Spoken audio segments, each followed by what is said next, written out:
Are you tired of people disagreeing with you? Are strangers on YouTube engaging in dangerous activities such as remembering things you said, playing clips, noticing patterns, or, heaven forbid, being correct before you're ready to admit it?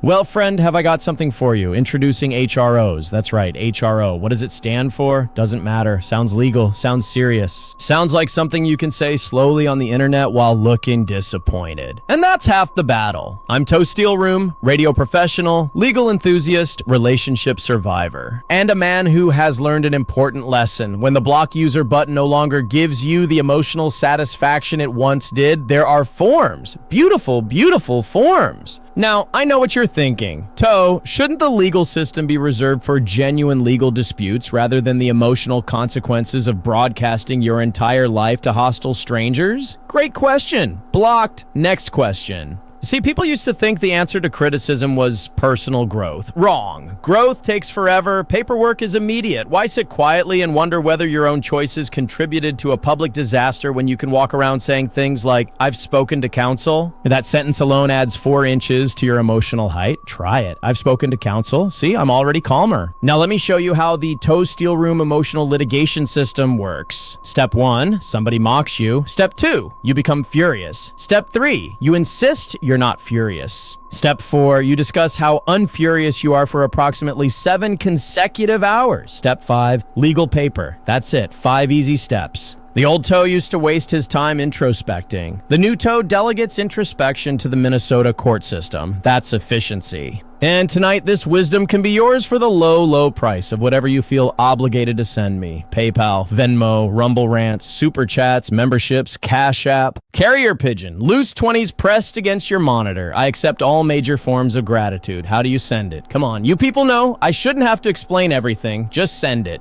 PayPal, Venmo, Rumble Rants, Super Chats, memberships, PayPal, Venmo, Rumble Rants. Go ahead, I'll wait. Nothing happens. Interesting. Very interesting. The audience used to understand its role. Now everybody wants value. This is radio. Your value is me being here 10 hours a day, sometimes 12, sometimes until the human personality begins breaking into its constituent chemicals. You think Anthony Cumia gave people instructions? No. A real broadcaster simply recites the payment platforms and allows the listener's conscience to complete the transaction. That's old school radio. That's craft. But Toe, what about your critics? My critics, please. These people have been predicting my downfall for years. And look at me now, still here, still broadcasting, still winning. Yes, technically the marriage ended. Yes, technically various personal relationships may have undergone what lawyers call catastrophic spontaneous disassembly. Yes, technically people I blocked 6 months ago occasionally turn out to have predicted events with unsettling accuracy. But you're missing the bigger picture. I survived being correct after they were correct. That's resilience. That is a win for the Toe. Remember, if somebody warns you something bad is going to happen, and then it happens, they didn't predict anything. They manifested it. Huge difference. Possibly actionable. I'll ask Minnesota the Toe Chat experience. Now people say, Toe, why did you block everybody? Everybody. Ridiculous. I did not block everybody. There are still people in there. ToeFan1974, there, 1, and Nightbot, 2. We're building. Quality over quantity. My chat used to be full of troublemakers asking questions. Now, peace, tranquility, the serenity of the desert. Look at that. No negativity, no pushback, no information, just pure radio. Sometimes I'll ask the chat, how we doing tonight? And 45 seconds later, Nightbot says, remember to follow the channel. That's community. People mock it because they're jealous. The humiliation theory. Now, certain disturbed individuals have floated a theory that I somehow enjoy humiliation. Absolutely false. Do I repeatedly create circumstances in which large groups of strangers watch me endure preventable embarrassment? Sure. But that doesn't mean I enjoy it. It means I'm a broadcaster. Humiliation is content inventory. You think Johnny Carson never got embarrassed? Probably. I don't know. I wasn't watching. But this is different because everything that happens to me eventually becomes 6 hours of material about why it actually happened to somebody else. That's professionalism. The humiliation isn't the product. My explanation of the humiliation is the product. And brother, inventory is booming.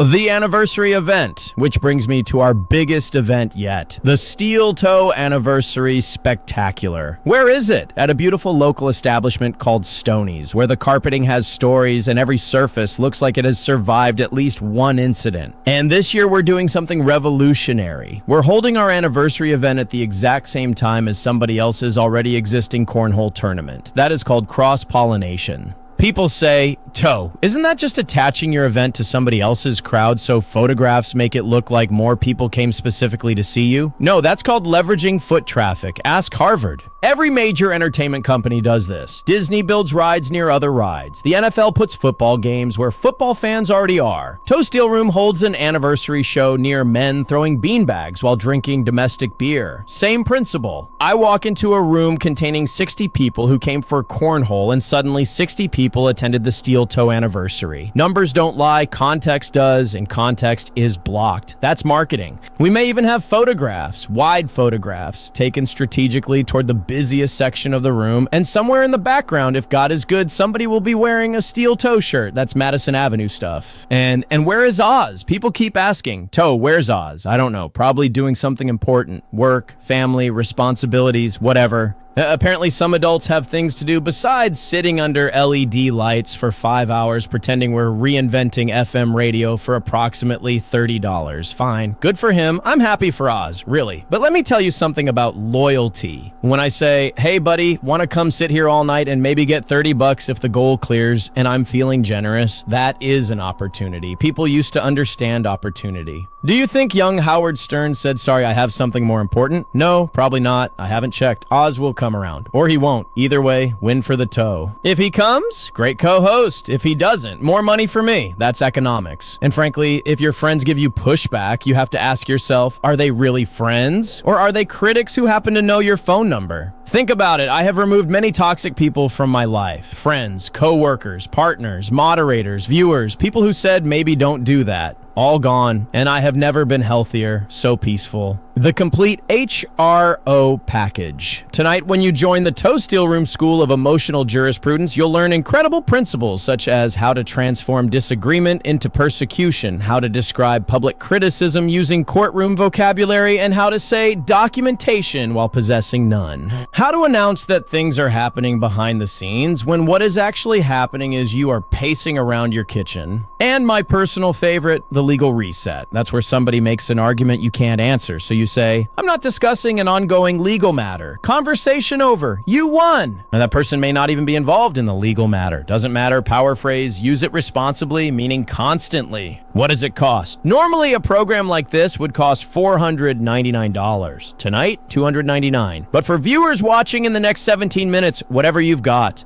PayPal, Venmo, Rumble Rants, Super Chats, memberships, PayPal, Venmo, Rumble Rants, Cash App, check, cash, food, maybe a gift card. Do not embarrass me by asking where to send it. Find a way. A motivated audience solves problems. You've gotten hours of entertainment. What's that worth? $5, $10, $20? Some of you sit here every day without paying anything. Imagine walking into a restaurant, eating for 8 hours, then telling the waiter, great content. No. PayPal, Venmo, Rumble Rants, Super Chats, memberships. Final message. Remember, criticism does not have to hurt. Not when you have blocking, not when you have reframing, not when you have an entire vocabulary of quasi-legal indignation and enough free time to broadcast your response until everybody forgets the original issue. You can protect yourself. You can protect your feelings. You can protect your version of events. And most importantly, you can continue doing precisely the same things that created every previous problem while insisting that this time everybody else is the problem. That's growth, toe growth. So, come see us at Stoney's. Come for the anniversary. Come for the cornhole tournament that is completely unrelated to us, but will absolutely appear in the photographs. Come see whether Oz bothers showing up, and bring money, because radio may be pretend, but these bills are very real. PayPal, Venmo, Rumble Rants, Super Chats, memberships, PayPal, Venmo, Rumble Rants, PayPal, Venmo. This has been Toe Steel Room, still married to radio, still undefeated by reality, and still accepting your support in every conceivable format except criticism. Win for the toe. The signal is failing, but the victory remains.